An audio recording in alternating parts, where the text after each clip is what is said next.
क्या पढ़ा हुआ था भाई लोगों लास्ट क्लास में?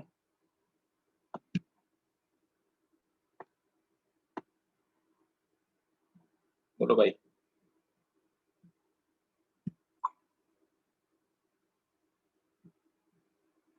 मैं audible? Yes sir, good evening sir. Macrosporogenesis करा था सर आपने। 6 टाइप्स बताई थी एम्ब्रायोसैक की। ठीक है ठीक है ठीक है। तो मैंने एम्ब्रियोसैक के टाइप बता दिए थे आपको, है ना? ठीक। अब देखो एम्ब्रियोसैक और एम्ब्रियोसैक, ठीक। इसके बाद सबसे इंपॉर्टेंट चीज फर्टिलाइजेशन कैसे होता है ना? तो सब लोग आ गए, कोई बचा रह रहा है? कास्पेल, हर्षित, या आर्यन।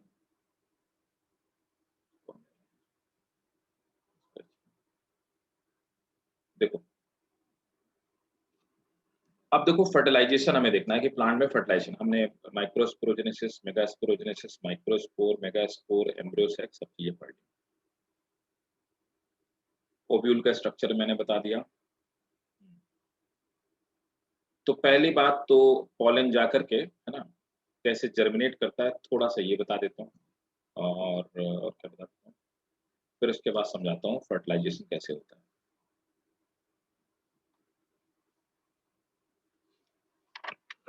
पॉलन जर्मिनेशन पहले बताता हूँ, तो हेडिंग डालेंगे पॉलन जर्मिनेशन।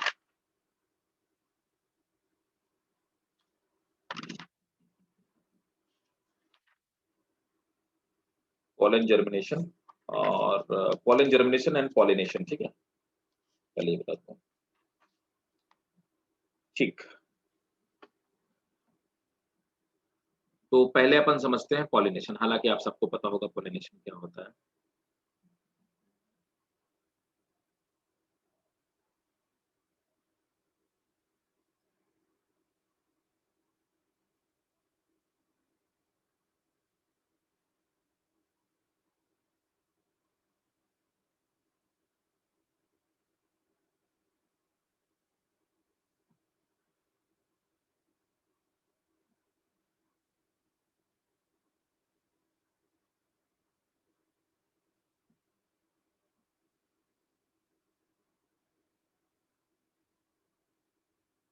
देखो, पॉलिनेशन, पॉलन का एंथर से, एंथर का रप्चर होना और पॉलन का स्टिग्मा में transfer, that is called pollination. अब देखो सेम स्पीसीज का अगर पॉलन ग्रेन होगा तो उसको क्या होगा, स्टिग्मा रिसीव कर लेगी, और अगर अदर स्पीसीज का होगा तो उसको रिजेक्ट कर देगी। तो ये रिसीव करना और रिजेक्ट करना ये कैसे होता है, ये पहले बाद में बात करेंगे। पहले बात करते हैं कि पॉलन पहुंचता कैसे है, स्टिग्मा तक कैसे पहुंचता है। तो एक तो तरीका होता है सेल्फ पॉलिनेशन। सेल्फ पॉलिनेशन का क्या मतलब होता है? सेल्फ पॉलिनेशन हमेशा उनमें होता है जो बाइसेक्सुअल प्लांट या बाइसेक्सुअल फ्लावर्स जो होते हैं, rather than bisexual plant, bisexual flower में कहूंगा। तो ऐसे बाइसेक्सुअल फ्लावर्स में उनमें सेल्फ पॉलिनेशन होता है, जिनमें क्या होता है कि दोनों ही तरह के सेक्स ऑर्गन प्लांट में पाए जाते हैं, मेल और फीमेल, मतलब स्टेमन और स्टिक। तो यहां पर क्या हुआ, ऑटोगेमी में अपने ही एंथर से पॉलन ग्रे और स्टिग्मा तक पहुंच गया। यहां पे इंपॉर्टेंट क्या है कि मेल और फीमेल रिप्रोडक्टिव ऑर्गन दोनों एक साथ मैच्योर होते हैं, है ना, ये जरूरी है। तो टाइम का सिंक्रोनाइजेशन जरूरी है। स्टिग्मा मैच्योर है, एंथर रप्चर हुआ, पॉलन ग्रेन गिरे और अपने में ही फर्टिलाइज, इसको हम लोग बोलते हैं ऑटोगेमी। सर सिंक्रोनाइजेशन का क्या मतलब होता है? मतलब वो सेम टाइम पे कि दोनों एक साथ पैरेलली डेवलप हो रहे हैं, सेम टाइम फ्रेम पे डेवलप हो रहे हैं दोनों। तो जब ओवरी मैच्योर हुई उसी समय एंथर भी मैच्योर हुआ, है ना, क्लियर है? तो वो एक ही साथ डेवलप होंगे। यस। कई सारे प्लांट में, अब समझो, कई सारे प्लांट बाइसेक्सुअल होते हैं, मैं यहीं पे बताता हूँ। कई सारे प्लांट बाइसेक्सुअल में होते हैं, लेकिन उनमें क्या होता है, कभी सेल्फ पॉलिनेशन नहीं होने पाता। रीजन ये होता है कि उनकी ओवरी पहले मैच्योर हो गई, पिस्टिल पहले मैच्योर हो गई, तब तक एंथर मैच्योर ही नहीं हुआ और एंथर से पॉलन रिलीज नहीं हुए। ओवरी मैच्योर हो गई, वो बाहर से आने वाले दूसरे स्पीसीज के पॉलन को रिसीव कर लेगी और फर्टिलाइज कर लेगी। जब तक ये एंथर मैच्योर होकर रप्चर होगा तब तक फर्टिलाइजेशन हो चुका होगा। ठीक है, तो ओवरी पहले मैच्योर हो गई, तो टाइम का सिंक्रोनाइजेशन बिगड़ गया। कायदे से दोनों को एक साथ मैच्योर होना चाहिए था, लेकिन अभी ओवरी पहले मैच्योर हो गई। दूसरा क्या हो सकता है? दूसरा हो सकता है, इसको हम लोग अभी बताएंगे, ये डिवाइसेस बोलते हैं उनको, जो सेल्फ इनकॉम्पिटेंसी क्रिएट करती हैं, बताऊंगा मैं। तो अभी क्या होता है कि भाई पॉलन पहले मैच्योर, ओवरी पहले मैच्योर हो गई। किसी किसी में क्या होता है, ओवरी नहीं मैच्योर हो नहीं पाई, पॉलन एंथर पहले मैच्योर हो गया। जब तक ओवरी मैच्योर हुई तब तक एंथर रप्चर होकर फट गया और सब स्प्रेड हो गया। तो ये वो केस होते हैं जहां पे बाइसेक्सुअल प्लांट होने के, ये जरूरी नहीं कि बाइसेक्सुअल प्लांट में सेल्फ ये ऑटोगेमी हो, सेल्फ फर्टिलाइजेशन हो। Clear? Yes, sir. Yes okay. अब दूसरा होता है गेइटोनोगेमी। गेइटोनोगेमी क्या है, ये पूछे हुए क्वेश्चन है, ठीक है, गेइटोनोगेमी। अब गेइटोनोगेमी क्या होता है? Different flower on same plant, है ना। तो ऐसे प्लांट में क्या होता है कि ये एक प्लांट है, नॉर्मली ऐसा प्लांट कहां पे पाया जाता है? मेज, मक्के में ऐसा होता है। मेज में क्या होता है, आप कभी भी देखोगे मेज में जो ऊपर वाला पार्ट होगा यहां पे इस तरह से निकला हुआ होगा, ये एक्चुअली होता है मेल फ्लावर। टॉप पे आपको मेल फ्लावर मिलेगा।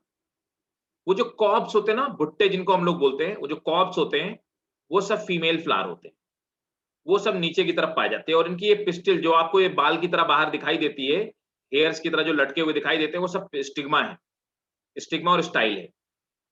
इसमें क्या है, मेल फ्लावर, फीमेल फ्लावर नीचे है, मेल फ्लावर से पॉलन गिरे और फीमेल के ऊपर गिर गए, लेकिन दोनों फ्लावर जो हैं एक ही प्लांट में बट अलग अलग है। मेल फ्लावर अलग है, तो different flower on same plant, इसको हम लोग गेइटोनोगेमी कहें। मेज इसका बेस्ट एग्जांपल, इसका हो गया मस्टर्ड। अब आते हैं क्रॉस पॉलिनेशन। क्रॉस पॉलिनेशन को सर मस्टर्ड, जीनोगेमी कहते हैं। हाँ, सर मस्टर्ड आपने ऑटोगेमी का बोला अभी, क्या क्या? मस्टर्ड किस एग्जांपल बोला? मस्टर्ड इसका बाइसेक्सुअल वाले का, ऑटोगेमी का। क्रॉस पॉलिनेशन को हम जीनोगेमी या इसी को हम लोग एलोगेमी भी कहते हैं, है ना। इसमें क्या होता है, अलग अलग। अच्छा, एक चीज समझिए बात को, यहां पर सेम टाइप का जीनोटाइप मिक्स हो रहा है, मतलब सेम टाइप के जीन्स के बीच में मिक्सिंग हो रही है। तो सेल्फ पॉलिनेशन एक बहुत अच्छी चीज नहीं है। लगातार अगर सेल्फ पॉलिनेशन होता रहा तो थोड़े समय बाद आने वाली जो प्लांट होंगे उनकी प्रोडक्टिविटी कम हो जाएगी और वो ज्यादा डिजीज प्रोन हो जाएंगे, मतलब उनकी प्रोडक्टिविटी गिर जाएगी। इसको हम लोग बोलते हैं सेल्फ पॉलिनेशन, क्या बोलते हैं, इनब्रीडिंग डिप्रेशन। इसे कहते हैं इनब्रीडिंग डिप्रेशन। धीरे धीरे आने वाले जो ज्यादा ब्रीड होगी, नई ब्रीड होगी, उनकी प्रोडक्टिविटी कम हो जाती है और वो डिजीज के लिए कम प्रोन होगी। दूसरी चीज है क्रॉस पॉलिनेशन, जीनोगेमी या एलोगेमी। ये दो तरह से होती है, एक एबायोटिक फैक्टर से, दूसरा बायोटिक फैक्टर। एबायोटिक फैक्टर में विंड पॉलिनेशन के थ्रू होता है, इसको हम एनेमोफिली बोलते हैं। दूसरा वाटर के थ्रू होता है, इसको हम हाइड्रोफिली बोलते हैं। बायोटिक फैक्टर मतलब लिविंग फैक्टर के थ्रू, एंटिमोफिली मतलब इंसेक्ट के थ्रू, चिरोप्टेरोफिली बैट्स के थ्रू होता है, मलैकोफिली स्नेल्स के थ्रू होता है और ऑर्निथोफिली बर्ड के थ्रू पॉलिनेशन होता है। तो these are the types of pollination. Clear है क्या भाई? Yes sir. Yes, sir. ठीक है, तो नोट कर लो, कुछ लिखना भी पड़ेगा क्योंकि इसका स्क्रीनशॉट लीजिए और इसको एज इट इज आप ड्रॉ कर लीजिएगा, मतलब एज इट इज अपने उस स्पेस छोड़ दिए, उसको बना के रखिएगा क्योंकि इससे क्वेश्चन आता है। ठीक भाई, चलो तो अब सबसे पहले लिखेंगे पॉलिनेशन क्या होता है, नोट करेंगे। Transfer of pollen from anther of a stamen to the receptive stigma to the receptive stigma of carpel, to the receptive stigma of carpel is called pollination. It may be of two type. First heading डालेंगे, first self pollination.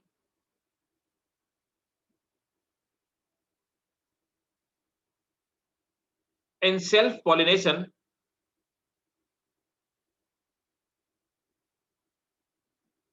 the pollen and egg are genetically similar. In self pollination, the pollen and egg are genetically similar. It is of two types. A, autogamy.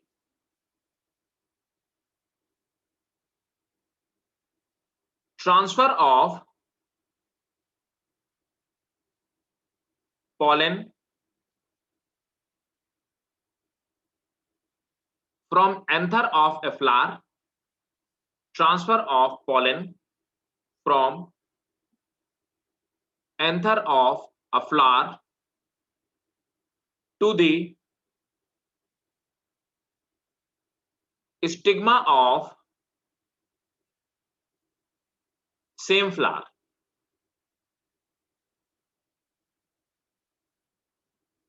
is called autogamy.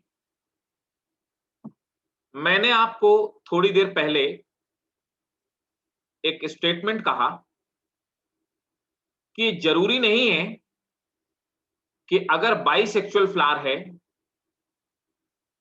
तो उसमें self pollination होगी, ये जरूरी नहीं है. लेकिन कुछ ऐसे केसेस हैं जहां पे क्रॉस पॉलिनेशन पॉसिबल ही नहीं.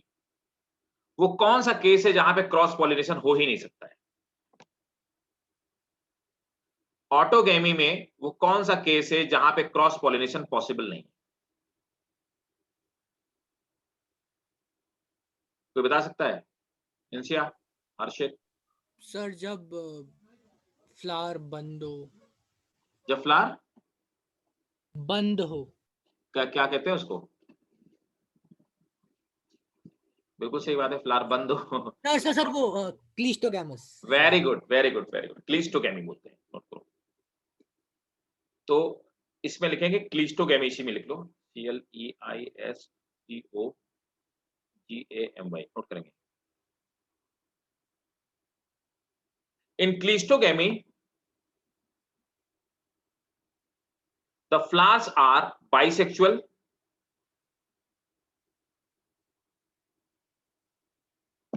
small, colorless,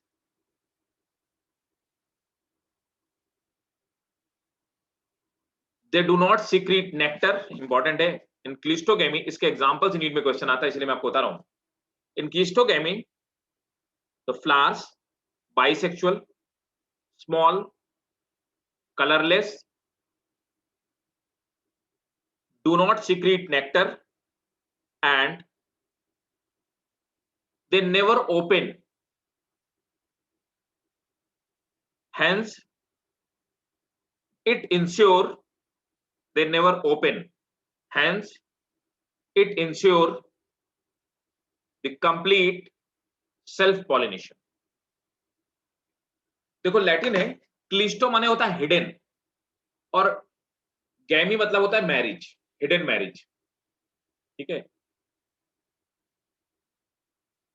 इसका एग्जांपल लिख लो. कोई बता सकता है कहां पे होता है?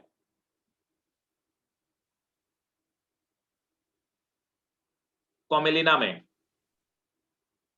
वेलेस्नेरिया. वेलना नहीं, वेलेस्नेरिया वो हाइड्रोफिली होती है वेलेस्नेरिया में. अच्छा सर. कॉमेलिना में है ना. ऑक्जेलिस. ठीक है. एक और है वायोला. एग्जाम्पल याद रखना, कॉमेलिना, ऑक्जेलिस, वायोला। ठीक है, नेक्स्ट हेडिंग है गेटोनोगेमी। गेटोनोगेमी, इन गेटोनोगेमी, in Gaetonogamy,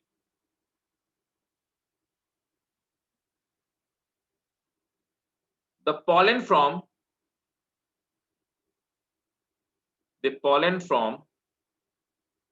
anther of one flower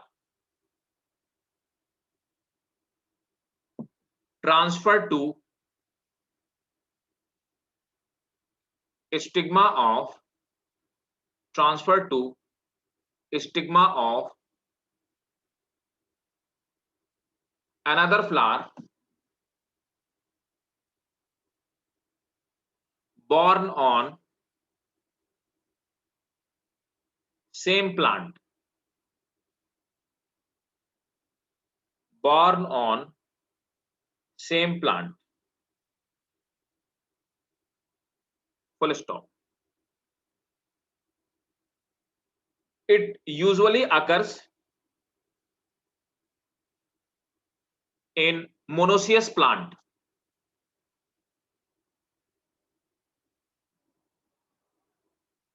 ठीक है, मोनोसियस क्या होते हैं? It mainly occur in monoecious plant.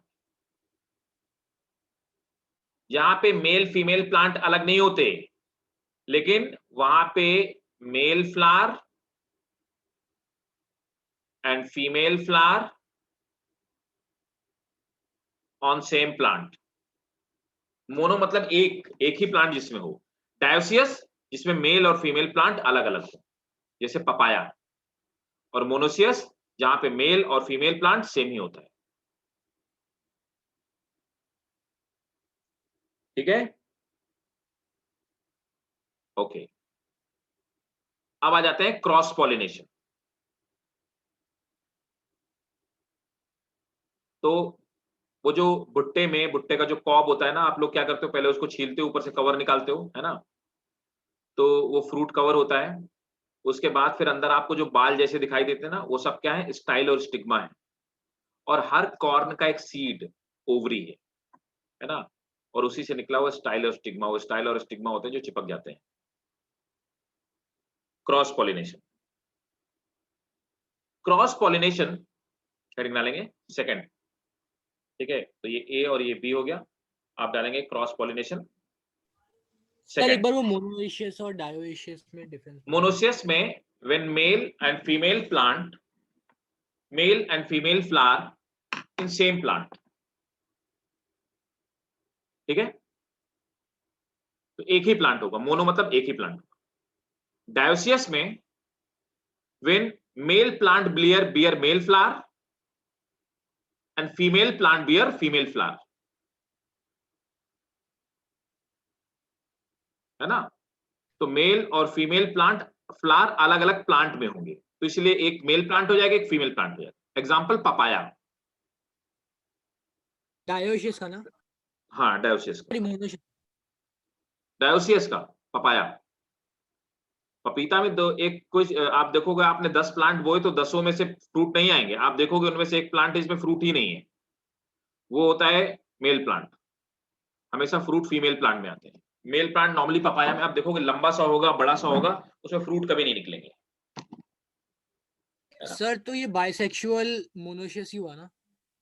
Monoecious पे देखो ना, बाइसेक्सुअल भी हो सकते हैं और यूनिसेक्सुअल भी तो हो सकते हैं। ये देखो, ये वाला बाइसेक्सुअल है, ये कैसे है? ये तो यूनिसेक्सुअल है हाँ सर समझ गया। है ना?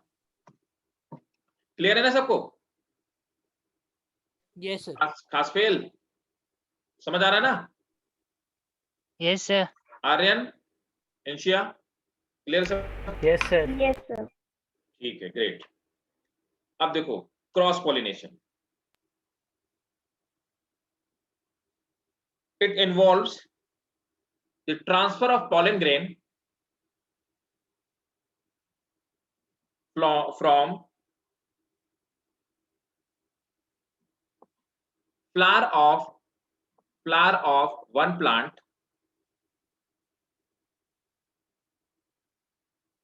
to the stigma of the flower of another plant.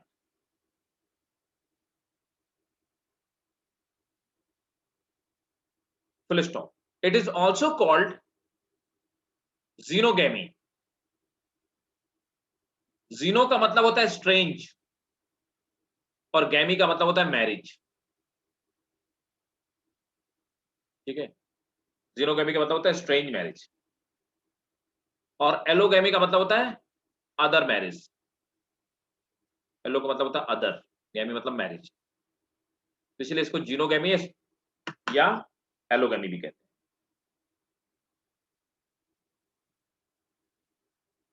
अब भाई साहब इसमें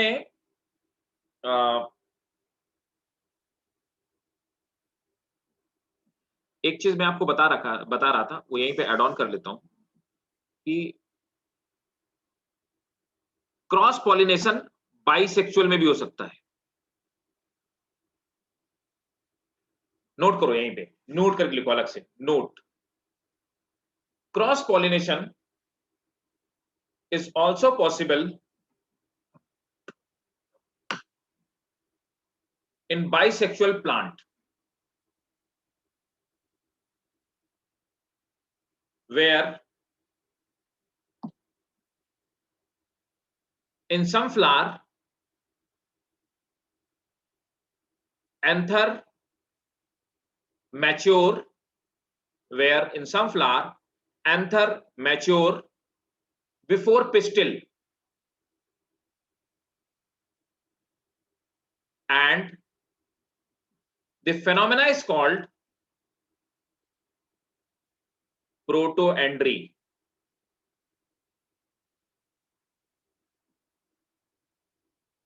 Next, इसी में where the pistil mature, where the pistil mature before anther. The phenomena is called protogyny.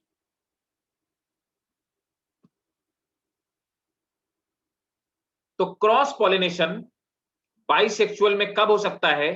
या तो उसमें प्रोटोएंड्री हो या प्रोटोगाइनी हो। Am I clear? Yes sir. Yes sir. एक और चीज है, एक और तरीका हो सकता है। कई बार क्या होता है, खुद की पिस्टिल अपने पॉलिन ग्रेन को रिजेक्ट कर देती है। ठीक है, तो नोट करेंगे, self incompatibility, self incompatibility is also self-incompatibility is also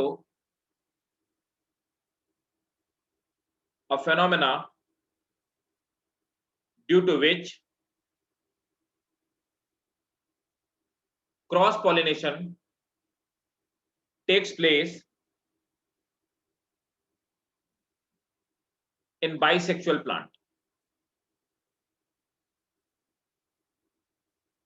clear भाई? Yes sir. ठीक है, अब बाकी तो आपको क्लियर ही है ना। एबायोटिक फैक्टर के थ्रू जो होते हैं उनको विंड पॉलिनेशन और वो वाटर पॉलिनेशन होता है, और बायोटिक फैक्टर एंटोमोफिली, चर्बिटोफिली, मेलेकोफिली और ऑर्निथोफिली। क्लियर है सबको? Yes sir.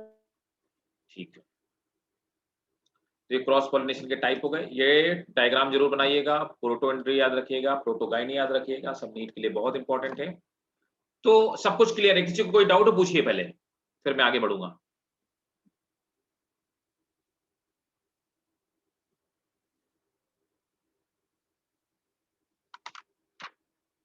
ठीक भाई, इसमें एक चीज और थोड़ा डिटेल में बताऊंगा, हाइड्रोफिली आ गया। हाइड्रोफिली का एग्जांपल जो अभी हर्षित कह रहा था, वेलिस्नेरिया।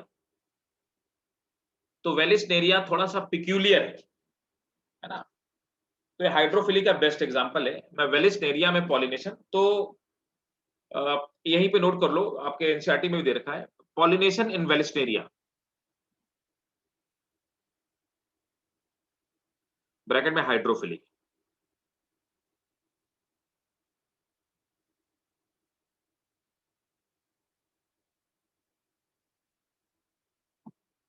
दिखा डायग्राम, पहले समझा देते हैं।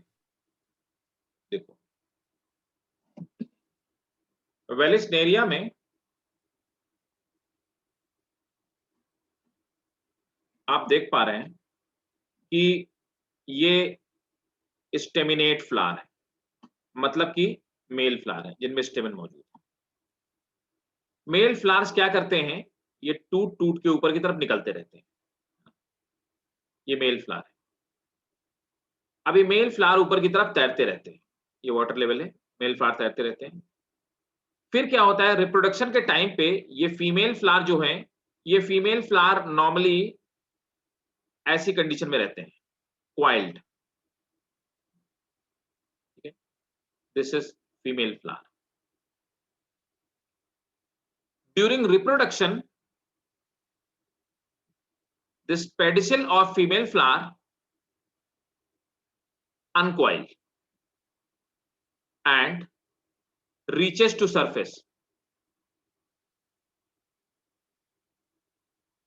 They receive pollen grain from male flower. ये मेल फ्लावर से pollen grain, और इनके pollen water resistant होते हैं, pollen grain ले लेते हैं। उसके बाद पिस्टलेट फ्लावर फर्टिलाइज होने के बाद दोबारा से रिकॉइल हो जाता है और रिकॉइल होके फिर से अंदर आ जाता है। ऐसे वेलिस्नेरिया में पॉलिनेशन होता है। क्लियर है? Yes sir. Yes, sir. Screenshot लो, लिखो। Vallisneria is a freshwater hydrophyte. Vallisneria is a freshwater hydrophyte and a dioecious plant. मतलब क्या हुआ, male Male, female female, plant अलग अलग अलग होगा, अलग अलग. हाँ, dioecious plant. सर आपने क्या बोला, hydro?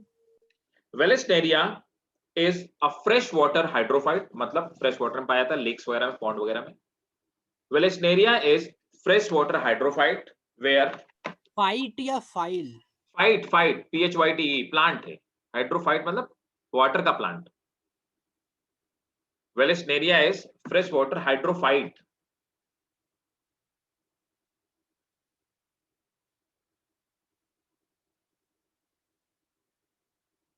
And it is a dioecious plant. Full stop. It remains submerged in water.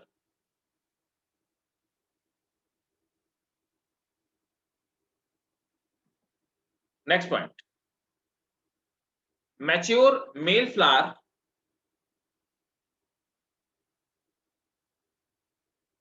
detaches and reaches to surface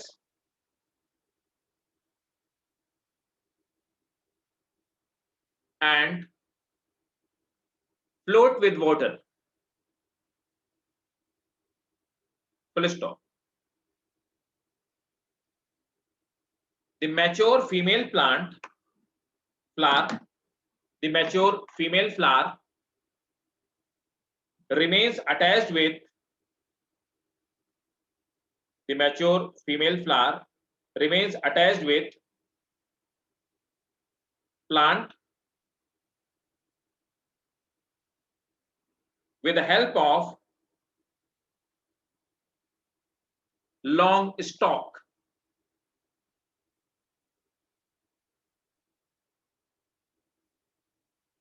It have large sticky stigma.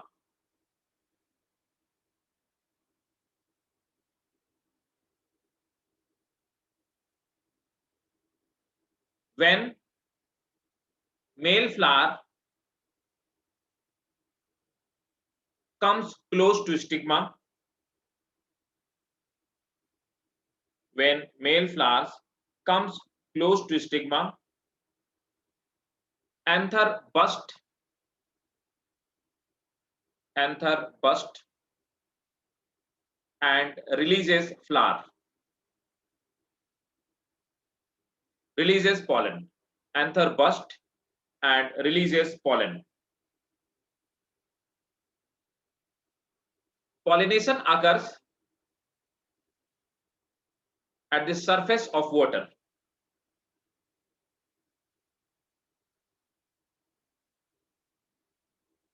After fertilization,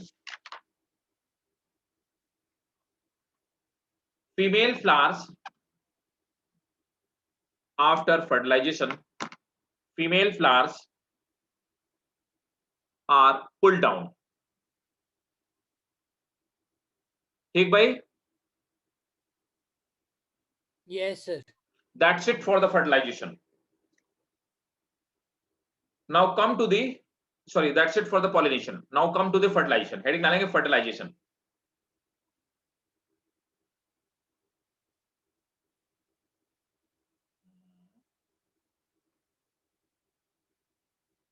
देखो, अब मैं आपको एक वीडियो दिखाता हूँ फर्टिलाइजेशन के पहले.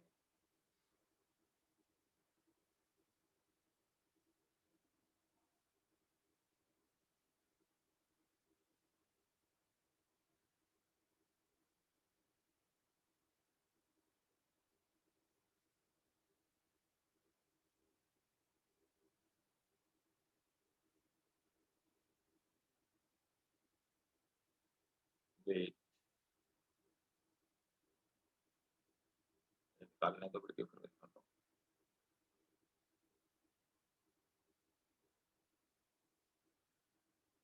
देखिए, अब मैं आपको वीडियो दिखाता हूँ एक.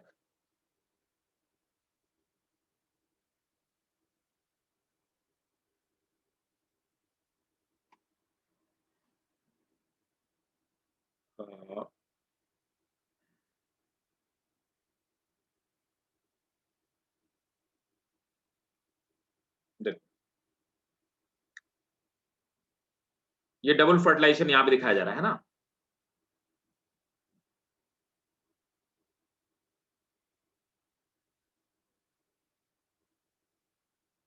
ये एंथर बाइसेक्सुअल प्लांट है, ये एंथर है, ये स्टेमन हो गया, ये इसकी स्टिग्मा हो गई. एंथर मैच्योर हो गए. अब ये स्टाइल है, ये ओवरी हो गई. ओवरी के अंदर ओव्यूल का डेवलपमेंट हम लोग पढ़ चुके हैं मेगास्पोरोजेनेसिस में. एक न्यूक्लियस पहले 2 में डिवाइड होती है, 2 से 4 में डिवाइड होती है और 4 to 8 में डिवाइड होगी अभी फर्दर. तो 3 बार इसमें माइटोसिस होती है.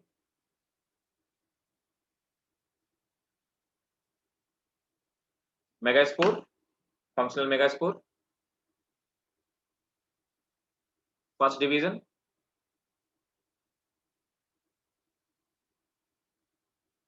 सेकंड डिवीजन,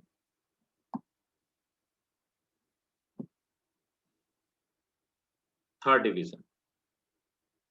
सर इससे पहले जो वो हुआ वो क्या था? वो देखो ना, ये वो था. पहले मैंने आपको याद करो, मैंने आपको बताया था कि एक सेल होगी जो आर्चीस्पोरियल सेल बनेगी. याद आया? न्यूसेलस में से तुमने पूछा था न्यूसेलस क्या होता है. हाँ सर. न्यूसेलस में एक सेल आर्चीस्पोरियल सेल बनेगी.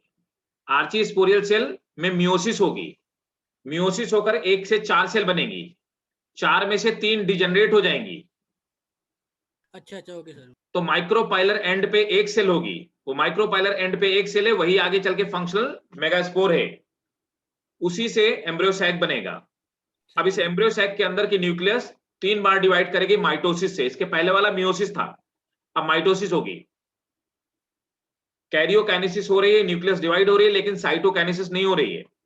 मतलब प्रोटोप्लाज्म साइटोप्लाज्म डिवाइड नहीं हो रहा है.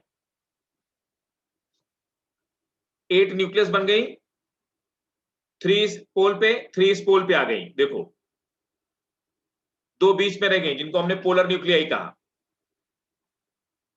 ये देखिए इसके चारों तरफ प्लाज्मा मेम्ब्रेन डेवलप होना स्टार्ट हो गया और पार्शियल आगे की तरफ सेल वॉल डेवलपमेंट होना स्टार्ट हो गया।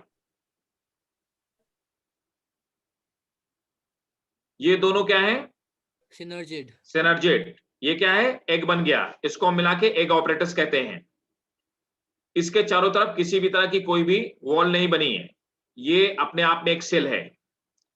सेवन सेल 8 न्यूक्लियस एम्ब्रोसैक बन गया।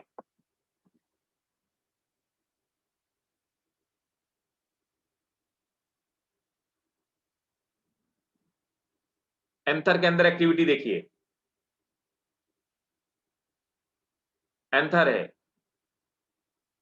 रप्चर हो गया, पॉलन ग्रेन का फॉर्मेशन हुआ। मैंने बताया पॉलन ग्रेन 2 न्यूक्लियस स्टेज या 3 न्यूक्लियस स्टेज में रिलीज होते हैं। ये एक लार्ज न्यूक्लियस है, ये विंड के थ्रू या किसी के थ्रू पॉलिनेशन हुआ, स्टिग्मा पे लैंड कर गया, होल्ड डाउन। अब देखो यहां पर ये जब स्टिग्मा में लैंड करता है, समझिए मेरी बात को ध्यान से, दिख रहा है ना आप लोगों को? Yes sir. यहां पे जब ये स्टिग्मा में लैंड करता है तो स्टिग्मा में लैंड करते समय आप देखेंगे कि यहां पर जिसकी सरफेस होती है एक्साइन, इसको पिस्टिल रिकॉग्नाइज कर लेती है। अगर ये इसी स्पीसीज का पॉलन ग्रेन है तो रिकॉग्नाइज करने के बाद पिस्टिल शुगर सब्सटेंस रिलीज करती है और पॉलन जर्मिनेट हो जाएगा। इसके पॉलन के अंदर के जो एंजाइम होंगे एक्टिवेट हो जाएंगे। अगर ये किसी और स्पीसीज का पॉलन ग्रेन होता तो स्टिग्मा में मौजूद रिसेप्टर, प्रोटीन से बने हुए रिसेप्टर, इसको रिकॉग्नाइज कर लेते कि हमारी स्पीसीज का नहीं है, जिससे कि इसको रिजेक्ट कर दिया जाता, शुगर नहीं रिलीज होती और एंजाइम्स नहीं रिलीज होते, जिससे कि पॉलन का जर्मिनेशन नहीं हो पाता। इसे कहते हैं रिजेक्शन ऑफ पॉलन। तो दूसरे स्पीसीज के जो पॉलन होते हैं उनको इस तरह से स्टिग्मा रिजेक्ट कर देती है।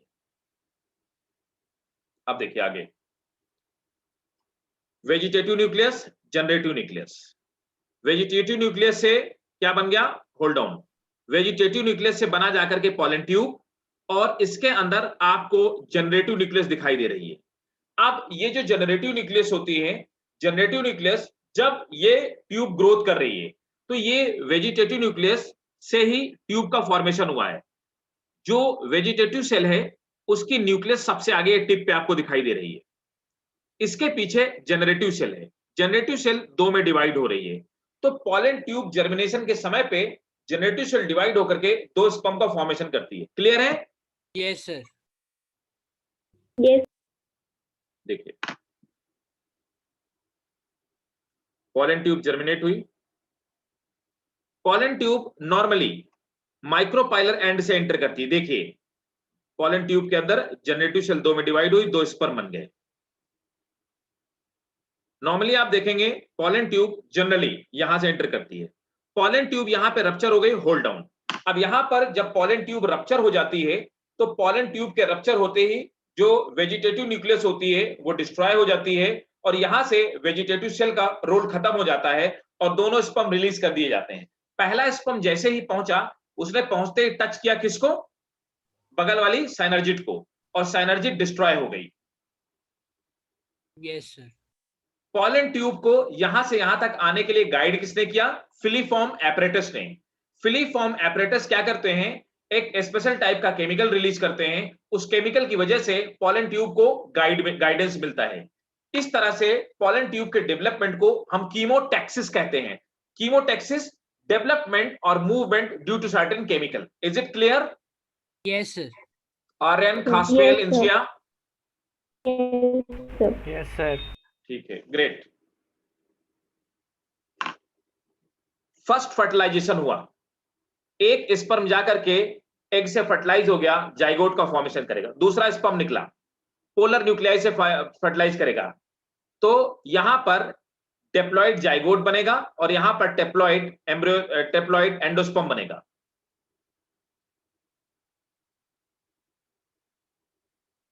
साइनर्जिड एंटीपोडल डिस्ट्रॉय हो जाएंगी।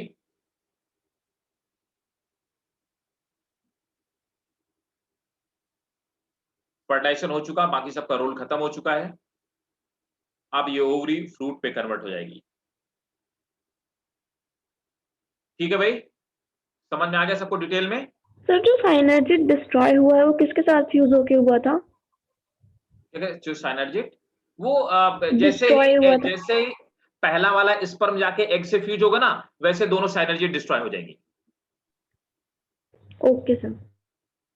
सर हाँ, ये सिनर्जिड का रोल मतलब एक तरह से सेकेंडरी एग की तरह होता है ना, कि अगर सपोज एग काम ना करे तो सिनर्जिड। सिनर्जिड का सिंपल नहीं नहीं नहीं नहीं नहीं, हाँ, वो पार्थेनोकार्पी की आप बात कर रहे हो, और वो अलग टाइप ऑफ फर्टिलाइजेशन का। यहाँ पर सिनर्जिड का सिर्फ मेन रोल, सिनर्जिड का जो प्राइम रोल है, that is to attract pollen tube, that's it. Sir लेकिन वो तो उसका भी था, फिलीफॉर्म अपैरेटस का। तो फिलिफॉर्म अपैरेटस प्रभु कहाँ पर है? सिनर्जिड के अंदर ही तो है। सर उसके अंदर है? ऑब्वियसली, बिल्कुल बताया था, देखो ध्यान से डायग्राम जो मैंने बताया था, तो उसके नहीं अंदर सर, है मुझे लगा कि किनारे हुआ उसके बगल ना में। भाई, उसका ये पार्ट है। Filiform apparatus is part of synergid. समझ गया सर। सबको क्लियर है? Yes sir. ठीक है,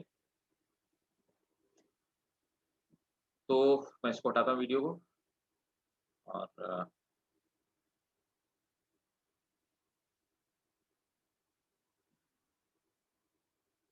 फर्टिलाइजेशन। सर अगर फिर किसी रीजन से ये एग सेल नॉन फंक्शनल हो गया तो क्या होगा? क्या क्या एग सेल अगर नॉन फंक्शनल हो गया? मतलब एक सेल मतलब क्या? जैसे egg cell sir, egg egg egg cell egg. Non functional हो गया तो भैया फर्टिलाइजेशन नहीं होगा, स्टेराइल होगा प्लांट, और क्या होगा? Okay sir. प्लांट स्टेराइल होगा, और कोई तरीका नहीं है। ये नॉर्मल वही चीज जो मैंने आपको वीडियो के थ्रू समझाई, आप इसका स्क्रीनशॉट ले सकते हैं। That is also germination. और एक बात और बताना चाहूंगा कि मैंने कहा कि मैक्सिमम केसेस में क्या होता है कि हमेशा से जो पॉलन ट्यूब की एंट्री होती है, तो नॉर्मली पॉलन ट्यूब की एंट्री हमने ये पढ़ा,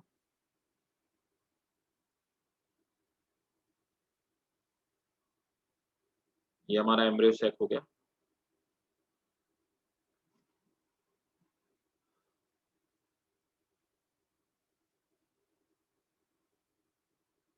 ये देखिए पॉलन ट्यूब की जो एंट्री होती है वो माइक्रोपाइलर एंड से होती है। हमने अभी अभी ये चीज पढ़ी। ये हमारा एग हो गया, बस एक बार बना लेते हैं। तो नॉर्मली क्या होता है, पॉलन ट्यूब ये एंटर की, यहाँ से आती हुई और इधर से एंटर की। तो अगर पॉलन ट्यूब माइक्रोपाइलर एंड से एंट्री करती है तो हम लोग इसको बोलते हैं पोरोगैमी। पोरोगैमी तब बोलेंगे जब पॉलन ट्यूब कहां से एंटर करेगी, माइक्रोपाइल से। दूसरी कंडीशन क्या हो सकती है कि पॉलन ट्यूब और कहीं से एंटर कर सकती है? जी हाँ, पॉलन ट्यूब यहां से भी एंटर कर सकती है, पॉलन ट्यूब इधर से एंटर करते हुए आ सकती है, और जब पॉलन ट्यूब यहां से एंटर करेगी इसको बोलते हैं चैलेजोगैमी। मीजोगैमी मैंने देखा है, 2-3 बार पूछा हुआ क्वेश्चन है। तीसरा एक और तरीका हो सकता है कि पॉलन ट्यूब साइड से एंटर कर सकती है, इधर से भी और इधर से भी एंटर कर सकती है। किसी साइड से पॉलन ट्यूब एंटर कर सकती है, साइड से। तो जब पॉलन ट्यूब साइड से एंटर करेगी तो इसको हम लोग बोलते हैं मीजोगैमी।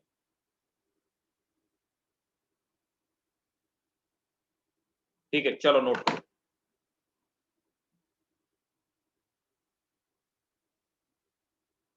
फर्टिलाइजेशन हेडिंग डाला आपने। Fusion of male gamete with female gamete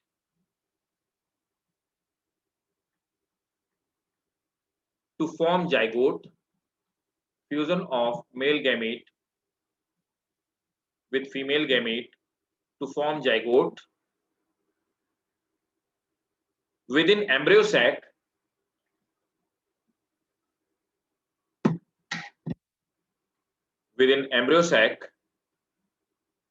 is called fertilization.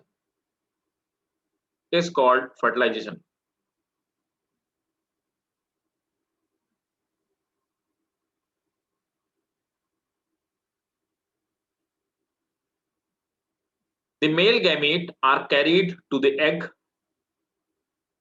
Male gamete are carried to the egg by pollen tube.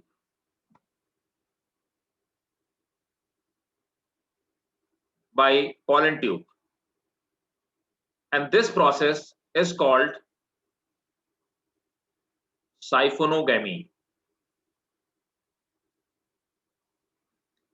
And this process is called siphonogamy. एक साइफन के थ्रू, ट्यूब के through ले जाएगा, इसको साइफोनोगैमी बोलते हैं.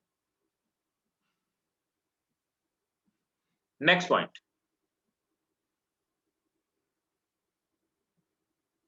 The pollen tube enters to ovule through micropylar end.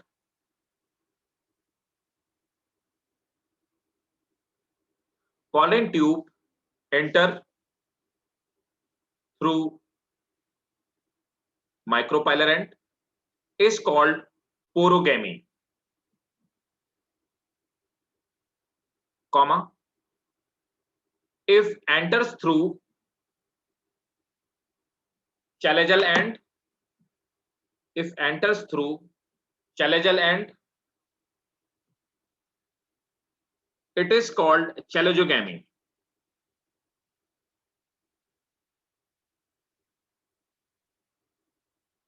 If enters through chalazial end, it's called chalazogamy.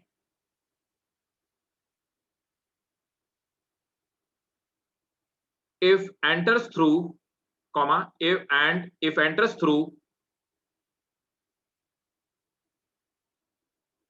if enters through the site, it is called, if enters through the site, it is called porogamy.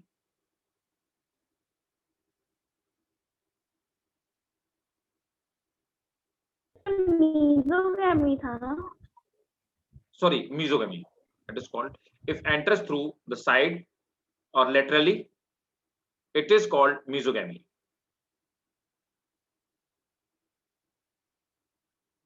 Next point, important है. The synergid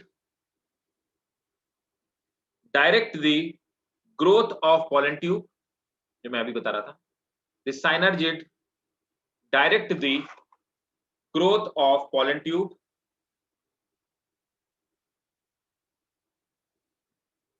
by secreting some chemical substances. By secreting some chemical substances.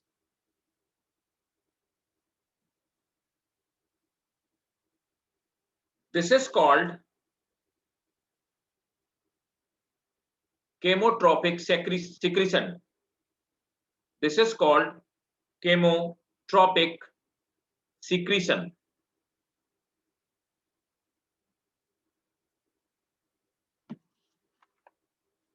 Full stop. Next point.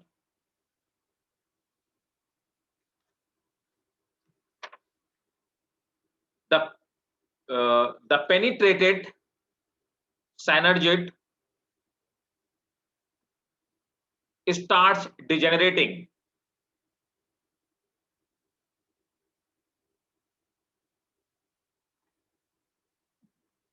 after penetration. Starts degenerating after penetration. Tip of pollen tube enlarges and rupture.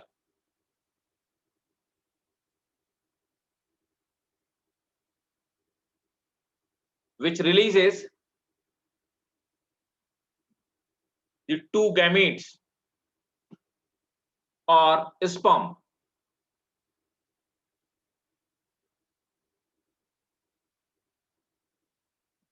Next heading डालेंगे double fertilisation.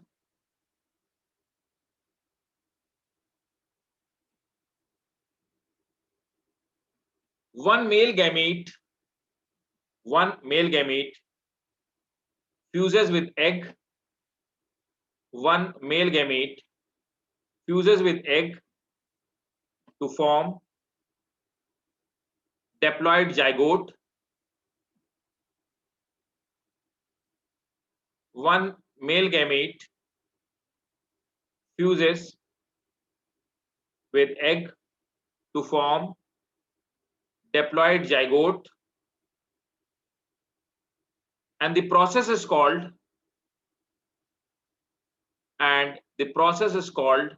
syngamy,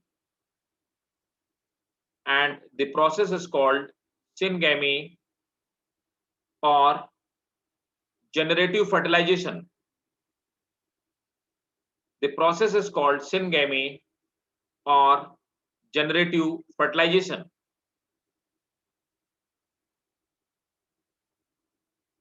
इसी में लिखेंगे full stop. The diploid zygote finally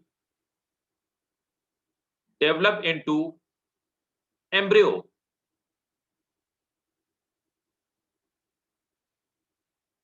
Next point. The another male gamete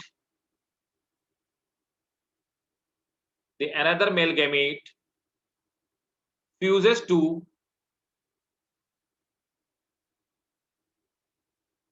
polar nuclei to form triploid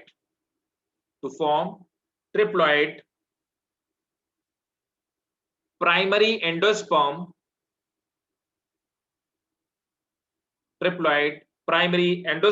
nucleus. The process is called triple fusion. The process is called triple fusion or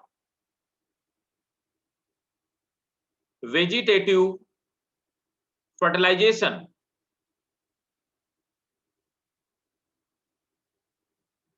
और इसको बोलेंगे syngamy और generative fertilization.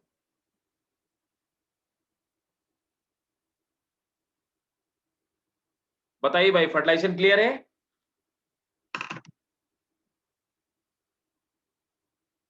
Yes sir. सबको clear है भाई? Sir ये antibodies का क्या रोल है? एंटीबॉडी डिस्ट्रॉय हो जाएंगे उसके बाद, जैसे फ्यूजन हुआ इसके बाद ये भी डिस्ट्रॉय हो जाएंगे. नहीं सर, मतलब इनका फॉर्म हाँ, सर मतलब होते क्यों है ये? एनर्जी प्रोवाइड कराने के लिए ये कंज्यूम हो जाते हैं और एनर्जी प्रोवाइड कराते हैं, और कोई रीजन नहीं. Okay sir. तो नेक्स्ट हेडिंग डालेंगे पोस्ट फर्टिलाइजेशन चेंजेस. फर्टिलाइजेशन के बाद के चेंजेस. इसका स्क्रीनशॉट ले लीजिए आप. Post fertilization changes. आर्यन समझ में आ रहा है ना? Yes sir. गुड, ठीक है.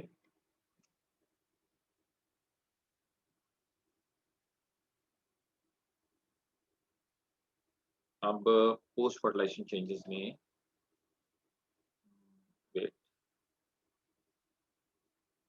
देखो, पहले तो मैं बता दूं पोस्ट फर्टिलाइजेशन चेंजेस होते क्या क्या है.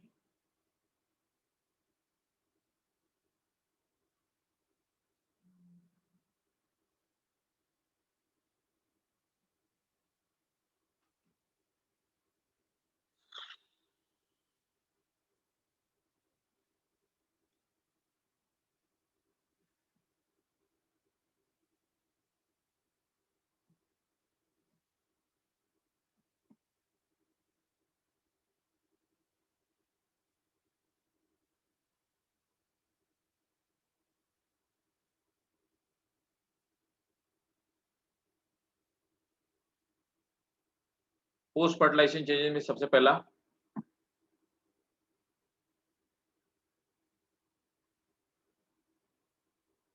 डेवलपमेंट ऑफ एंडोस्पर्म,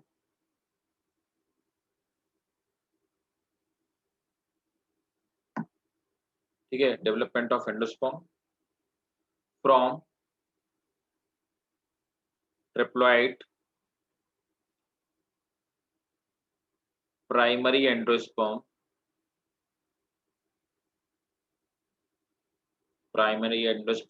न्यूक्लियस, पहला ये हो गया। सेकंड है डेवलपमेंट ऑफ एम्ब्रियो, और एम्ब्रियो कैसा होगा, फ्रॉम डिप्लॉइड जाइगोट, दूसरी चीज हो गई। तीसरा है डेवलपमेंट ऑफ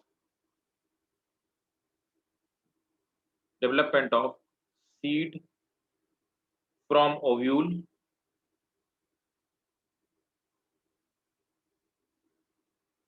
चौथा है development of fruit from ovary. ठीक है, that is post fertilization changes.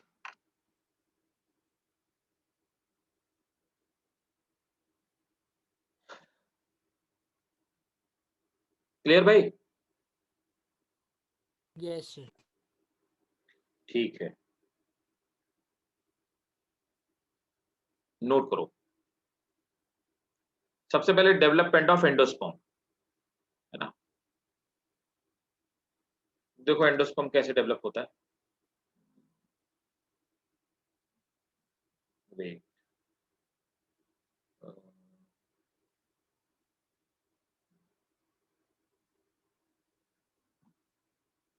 देखो एंडोस्पर्म जो होता है वो 3 तरह का होता है ना। ये इंपॉर्टेंट है, ये आपके बोर्ड के लिए भी इंपॉर्टेंट है। तो सबसे पहले हम लोग डेवलपमेंट ऑफ एंडोस्पर्म की बात करते हैं। देखो एंडोस्पर्म जो होते हैं, पहले हेडिंग डालेंगे डेवलपमेंट ऑफ एंडोस्पर्म। एंडोस्पर्म 3 तरह के होते हैं, 3 तरह से डेवलप होते हैं। सबसे पहले क्या हुआ कि जो आपकी प्राइमरी एंडोस्पर्म न्यूक्लियस थी वो माइटोटिकली, माइटोसिस के थ्रू, अब यहां मियोसिस कहीं नहीं होगी, माइटोसिस के थ्रू डिवाइड करते गई। और इसमें क्या हुआ, पहले कैरियोकाइनेसिस हुई, मतलब न्यूक्लियस डिवाइड करती गई, है ना। और फिर क्या हुआ, साइटोकाइनेसिस हुई, साइटोप्लाज्म डिवाइड करता गया और खूब सारी सेल बन गई और खूब सारी ट्रिप्लॉइड सेल्स का फॉर्मेशन। ये सब जो ब्लू कलर की सेल दिखाई दे रही हैं, they all are endosperm cell, triploid endosperm cell. ये यहाँ पर बीच में आपका डिप्लॉइड जाइगोट है ना, जो धीरे धीरे आगे चल के डेवलप होगा किसमें, एम्ब्रियो। और जब ये एम्ब्रियो बनेगा तो इसी ट्रिप्लॉइड एंडोस्पर्म से अपनी क्या करेगा, एब्जॉर्ब करेगा, किस चीज को एब्जॉर्ब करेगा, न्यूट्रिशन को। और इसके चारों तरफ क्या है, can you tell me sir? किसके चारों तरफ? इस पूरे एम्ब्रियो सैक के चारों तरफ क्या है, इस एंडोस्पर्म के चारों तरफ क्या है, न्यूसेलस। वेरी गुड, न्यूसेलस है। ठीक है, तो न्यूट्रिशन न्यूसेलस से भी मिलेगा और कहां से मिलेगा, एंडोस्पर्म से। एंडोस्पर्म जब डेवलप होगा तो न्यूसेलस को खा जाएगा, समझना मेरी बात को। एंडोस्पर्म जब डेवलप होगा तो न्यूसेलस को खा जाएगा, और जब न्यूसेलस एंडोस्पर्म डेवलप होगा, और जब एम्ब्रियो डेवलप होगा तो वो एंडोस्पर्म को खाएगा। क्लियर है? Yes sir. दूसरे वाले में क्या हुआ, ये इसको हमने बोला सेलुलर एंडोस्पर्म, क्योंकि यहां पे सभी सेल के फॉर्म में एंडोस्पर्म का डेवलपमेंट हुआ। दूसरे वाले में क्या होता है कि यहां पर न्यूक्लियस तो डिवाइड होती है, मतलब माइटोसिस हुई और karyokinesis takes place, but not cytokinesis. तो यहां पर साइटोप्लाज्म डिवाइड नहीं हुआ, लेकिन न्यूक्लियस डिवाइड हो गई, जिससे कि इस मास के अंदर बहुत सारी न्यूक्लियस तैरती रहती हैं। इनको कहा जाता है फ्री न्यूक्लियर। इस तरह के एंडोस्पर्म को हम लोग न्यूक्लियर एंडोस्पर्म बोलते हैं, जिसमें लिक्विड के अंदर बहुत सारी न्यूक्लियस तैरती रहती है। कोकोनट के अंदर जो कोकोनट वाटर होता है वो एक्चुअली न्यूक्लियर एंडोस्पर्म ही होता है। तो वो जो पानी होता है उसमें बहुत सारी न्यूक्लियस तैरती रहती है। ठीक है, यस। तीसरा एंडोस्पर्म होता है हेलोबियल एंडोस्पर्म। हेलोबियल एंडोस्पर्म में आप देखेंगे ये दोनों तरह का कॉम्बिनेशन है, यहां पर माइक्रोपाइलर एंड पे, इस तरफ एंड पे ये क्या है, दैट इज फ्री न्यूक्लियर। तो यहां पर फ्री न्यूक्लियस डिवाइड करती रहती है, सॉरी तैरती रहती है। और ये वाला क्या है, दिस इज सेलुलर। तो थोड़ा सा नीचे की तरफ सेलुलर है चैलेंजल एंड पे, और फ्री न्यूक्लियर किधर है, माइक्रोपाइलर एंड पे। इस तरह के एंडोस्पर्म को हम लोग हेलोबियल एंडोस्पर्म कहते हैं। और इस तरह के एंडोस्पर्म मोनोकॉट में बहुत होते हैं। सर ये ये न्यूक्लियर जैसे एंडोस्पर्म के किनारे पूरा न्यूसेलर ही है ना? क्या, न्यूक्लियर एंडोस्पर्म के किनारे पूरा का पूरा न्यूसेलस है ना? हाँ वो पूरा पूरा न्यूक्लियस है, ठीक है। तो आप इसका स्क्रीनशॉट ले लीजिए और नोट कर लो, ये बोर्ड के लिए बहुत इंपॉर्टेंट है ना। और आप इसको लिख लीजिए, डेवलपमेंट ऑफ एंडोस्पर्म हेडिंग डालो।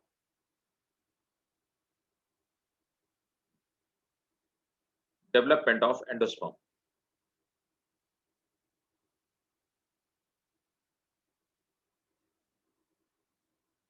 चलिए स्टार्ट कीजिए, नोट करना।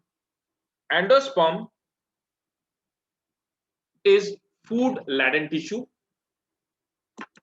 Endosperm is food laden tissue which is formed during development of seed in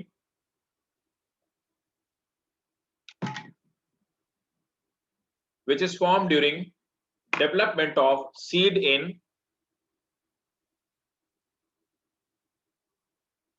angiosperm, and it provide essential nutrient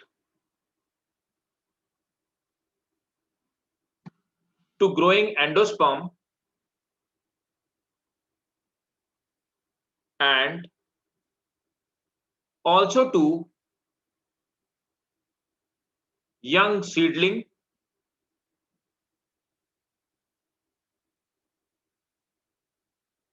during germination.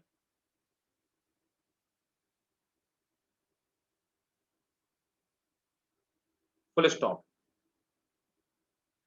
Endosperm may be of three types. First, nuclear endosperm.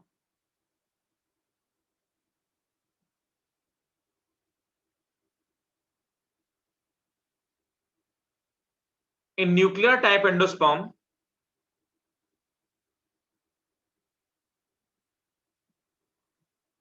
the primary nuclear type endosperm, the primary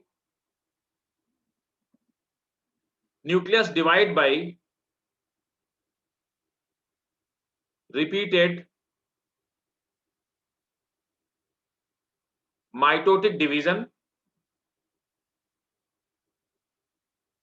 repeated mitotic division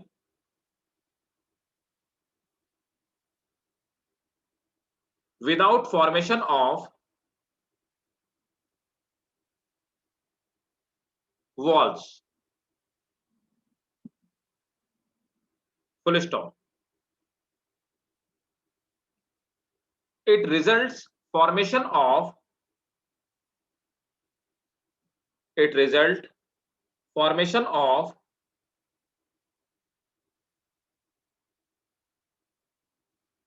free nuclei in the central cell of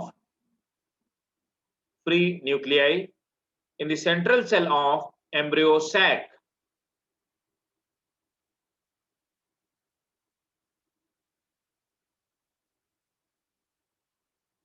Example,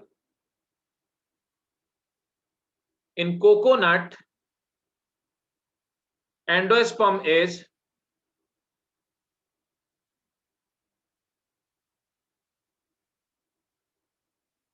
nuclear, full stop, It is the important है, underline करेंगे पूरा sentence. It is the most common type of. It is the most common type of endosperm.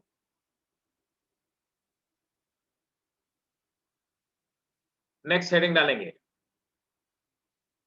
cellular endosperm.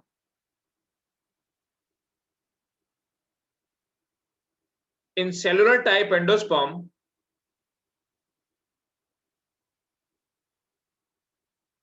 Sir आपने last वाले में most common लिखवाया ना? हाँ, this is the most common endosperm. In the cellular endosperm, the first nuclear division of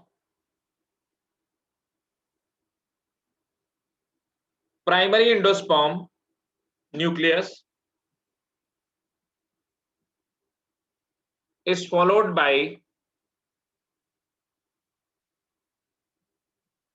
either longitudinal or transverse wall formation. Either longitudinal or transverse wall formation in the central cell.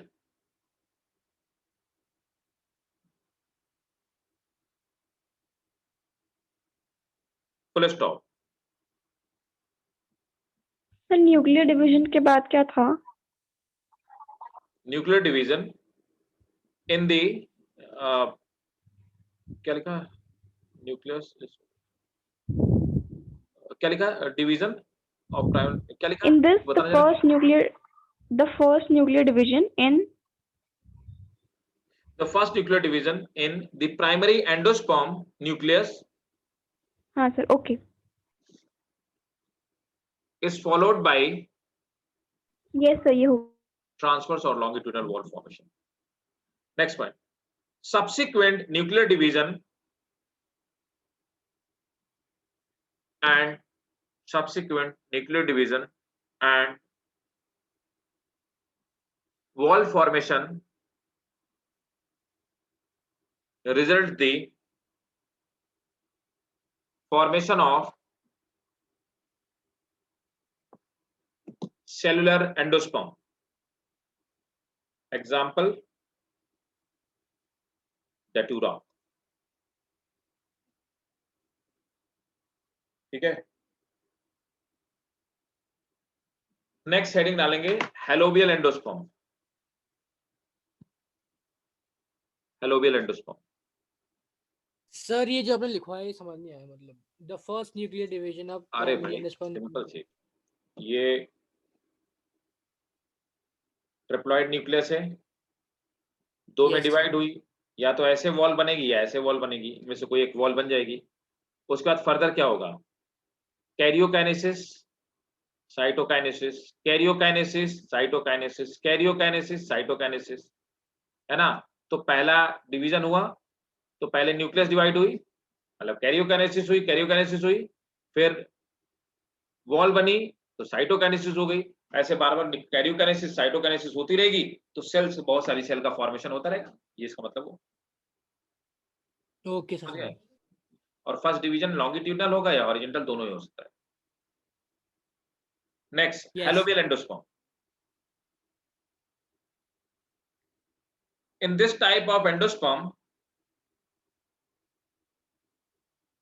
the primary endosperm nucleus, in this type of endosperm,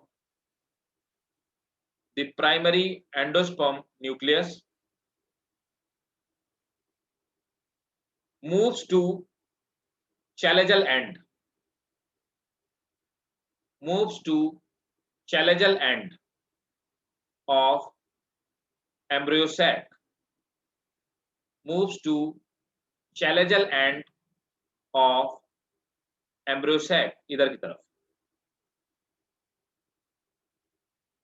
Full stop. The first nuclear division is followed by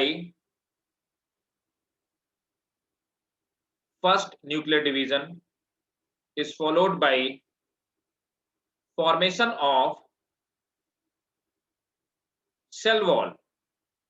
formation of transverse cell wall, which result formation of small chalejal cell, which result formation of small chalejal cell and large micropylar cell.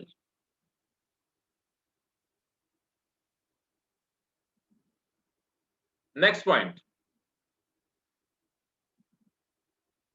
Generally, chalejal cell does not divide further and function as haustorium.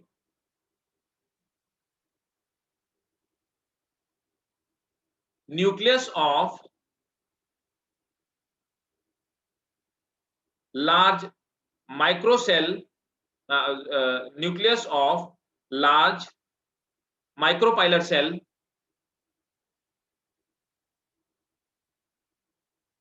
divide further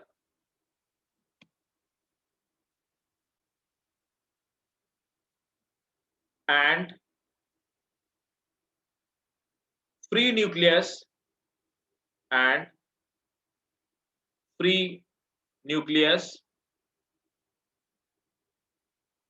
are produced.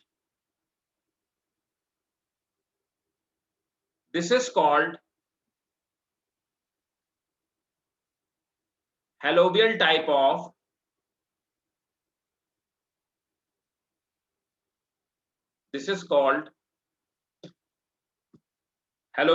of endosperm. It is most common among monocots.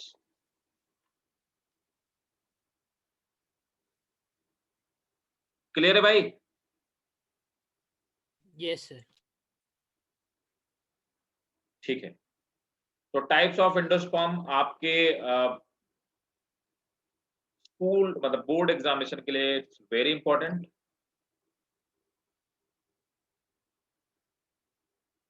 Next heading है development of embryo sac, sorry development of embryo.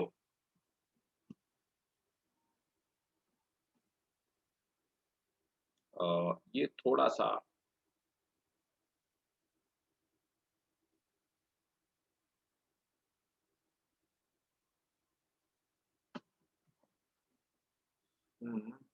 थोड़ा सा ये थोड़ा important है, मतलब थोड़ा सा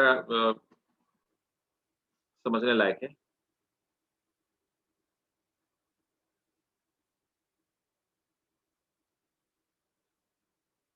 आप इसको ऐसे समझिए.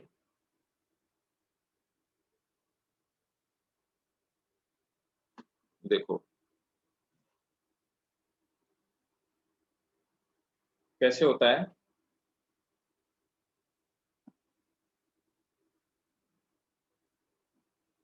सबसे पहले ये हमारा हो गया पूरा का पूरा एम्ब्रियो सैक.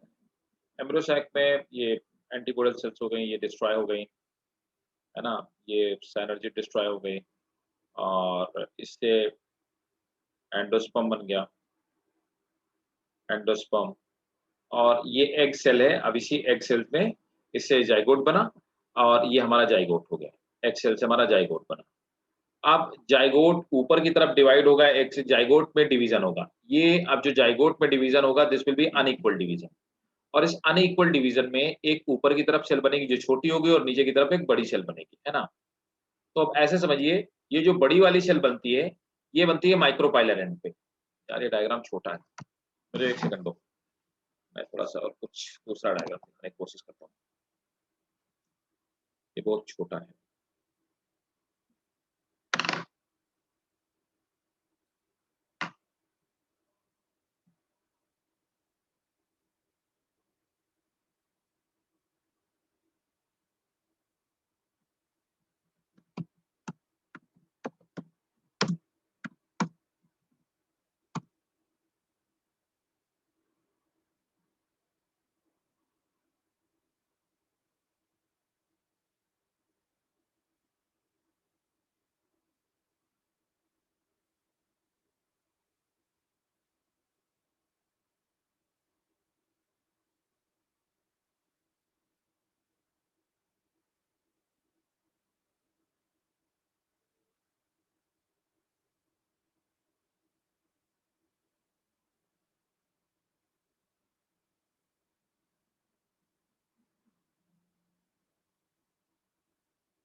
देखो एक डायग्राम में शेयर कर रहा हूँ आपके साथ में। ये है ही थोड़ी सी कॉम्प्लेक्स प्रोसेस, मतलब इतना कॉम्प्लेक्स तो नहीं है, बट थोड़ा सा डायग्राम के फॉर्म में थोड़ा सा क्लमजी टाइप का है। देखो यहाँ पर क्या है, समझना बात को।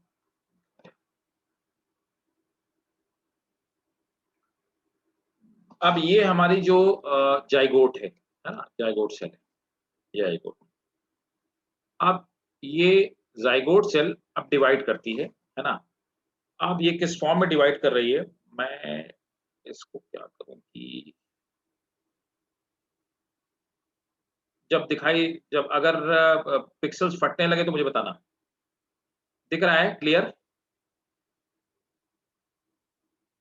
Yes, sir. भाई लोगों को क्लियर दिख रहा है? Yes sir. ठीक है, चलो, नाउ इट्स ग्रेट। ये जाइगोट है ना। मैं लिखता नहीं हूँ, थोड़ा सा टाइप कर देता हूँ छोटे फॉन्ट पे, तो that would be better.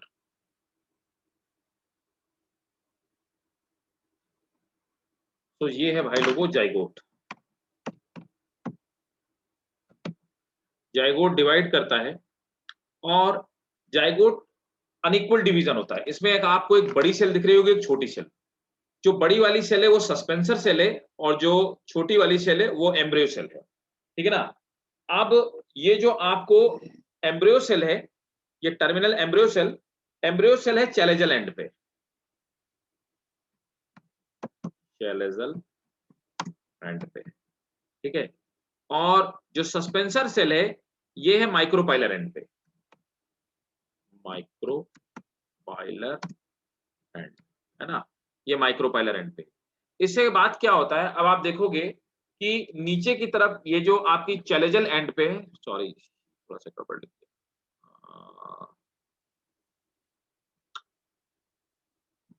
This is chalazal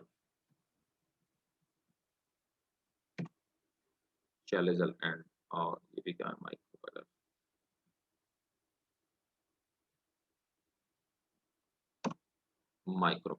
ठीक है ना। तो देखो ये चैलेजल एंड पे और ये माइक्रोपाइलर एंड पे। अब क्या होता है, सस्पेंसर सेल डिवाइड करती है और इस तरह से सस्पेंसर का फॉर्मेशन करती है। तो ये जो आपको एरिया दिखाई दे रहा है इसको हम सस्पेंसर कहते हैं, सस्पेंसर। और ऊपर की तरफ इसकी जो टर्मिनल सेल है ये फूल करके बड़ी हो जाती है, ये हॉस्टोरियल सेल का फॉर्मेशन करती है। ये क्या करेगी, ये न्यूट्रिशन लेगी, न्यूट्रिशन लेने का काम करेगी, और जिससे हॉस्टोरिया और नीचे की तरफ जो डेवलप होने वाला जो एम्ब्रियो है, ये नीचे की तरफ ये सेल डिवाइड हुई 4 सेल में, 4 सेल से 8 सेल में, ये ग्लोबुलर क्या बन गया, एम्ब्रियो बन गया। एम्ब्रियो की बाहर लेयर को इसने डर्मेटोजन कहा गया, और ये जिसके थ्रू हॉस्टोरिया और एम्ब्रियो दोनों इंटरकनेक्टेड हैं, इसको हम लोग सस्पेंसर कहते हैं, दिस इज कॉल्ड सस्पेंसर, ठीक है। अब देखो यहां पर ऊपर की तरफ हॉस्टोरिया है, ये हॉस्टोरियल सेल क्या करेगी, ये न्यूट्रिशन डिराइव करेगी। कहां से न्यूट्रिशन लेगी, वहीं से एंडोस्पर्म से। तो it will take nutrition from endosperm. Further division होगा, ये एक सस्पेंसर सेल का फॉर्मेशन हो जाएगा। इसमें 6 से 19 सेल हो सकते हैं, can be 6 to 19 cell long. इसके बाद आप देखेंगे कि ये ऊपर की तरफ जो सस्पेंसर सेल की सबसे आखिरी सेल है, इससे रूट कैप का फॉर्मेशन हो रहा है, इसके नीचे रूट टिप का फॉर्मेशन हो रहा है। अब यहां पर देखेंगे सबसे बाहर वाली लेयर को डर्मेटोजन कहा गया, इसके बाद ग्राउंड मेरिस्टेम है, और अंदर वाला जो एरिया है इसको प्रोकैम्बियम कहा गया, है ना। इसके बाद जब फर्दर और डेवलपमेंट होता है तो यहां पर इसके बाद ये है, ये हार्ट शेप एम्ब्रियो है ना, this is heart shape embryo. Sir ये जो ऊपर डिवीजन हो रहे थे वो माइटोटिक हो रहे थे ना? ये सब माइटोसिस हो रहा, मियोसिस कहीं नहीं होगा। दिस इज 8 सेल स्टेज, ये 8 सेल स्टेज है ना। और इसके बाद ये हार्ट शेप एम्ब्रियो का डेवलपमेंट हो गया। हार्ट शेप एम्ब्रियो में ये जो आपको साइड वाले पार्ट दिखाई दे रहे हैं, दे आर कॉल्ड कॉटिलीडन। तो कॉटिलीडन कहां से बने, एम्ब्रियो के डिवीजन से, है ना, एम्ब्रियो सेल के डिवीजन से। तो कॉटिलीडन का फॉर्मेशन हो गया, है ना। ये ऊपर वाला पार्ट सस्पेंसर कहलाया, और इसके ऊपर वाला पार्ट क्या है? This is होस्टोरिया। अब इन्हीं कॉटलीडन के बीच में, यहाँ पर आप देखिए ये कॉटलीडन के बीच में जो नीचे वाला पार्ट है प्लूम्यूल है, ऊपर वाला पार्ट क्या है? रेडिकल है। प्लूम्यूल से क्या बनेगा जाकर के जर्मिनेशन के बाद पे? शूट सिस्टम बनेगा। रेडिकल से क्या बनेगा जाकर के? रूट सिस्टम बनेगा। Root system. कॉटलीडन इसको एनर्जी प्रोवाइड कराएंगे और ये पूरा का पूरा है ना, प्लूम्यूल हो गया, रेडिकल हो गया। प्लूम्यूल के नीचे वाला पार्ट इसको एपिकोटाइल कहा गया, रेडिकल के नीचे वाला पार्ट इसको हाइपोकोटाइल कहा गया, है ना, और रेडिकल के सबसे आगे वाले पार्ट पे रूट कैप कहा गया। ठीक है, साइड में कॉटलीडन है। यही पूरा का पूरा एम्ब्रियो है जो कि सीड के अंदर पैक्ड रहता है। और इसके ऊपर क्या लगे होते हैं? इसके ऊपर लगे होते हैं कौन? कॉटलीडन। इस तरह से जो एम्ब्रियो होता है वो फुल्ली डेवलप सीडलिंग में डेवलप हो जाता है। बताओ भाई, क्लियर है? Yes, क्लियर है sir. सर। अगर ये समझ में आ गया तो समझो फिर सब समझ में आ गया। इसका आ गया स्क्रीनशॉट सर। ले लो और कहीं पे कोई डाउट हो बताओ।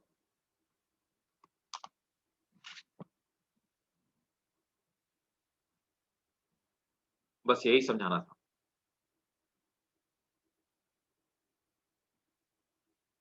क्लियर है भाई सबको? आर्यन? Yes sir. ठीक है ना?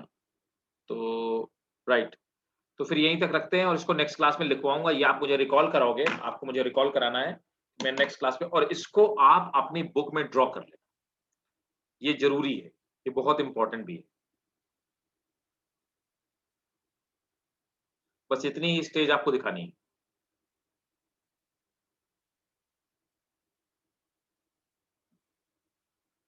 क्लियर? Yes sir. ठीक है, तो इसको नेक्स्ट क्लास में लिखेंगे फिर, है ना? सो ये एम्ब्रियोजेनेसिस इसी को बोलते हैं और this is also called development of embryo. ठीक है, तो मिलते हैं नेक्स्ट क्लास में और नेक्स्ट क्लास में इसको डिस्कस करेंगे, मतलब इसको लिखेंगे और फिर आगे की तरफ बढ़ेंगे और आगे फिर सीड, टाइप ऑफ सीड में आपको बता दूंगा और चैप्टर खत्म हो गया ऑलमोस्ट, इसमें कुछ नहीं बचा है। इसको लिखना है और टाइप मोनोकोट सीड का स्ट्रक्चर, उसका डायग्राम जो है आपके बोर्ड के लिए बहुत इंपॉर्टेंट है, बोर्ड में पूछ लिया जाता है। ठीक है, यस सर। चलो फिर मिलते हैं नेक्स्ट क्लास।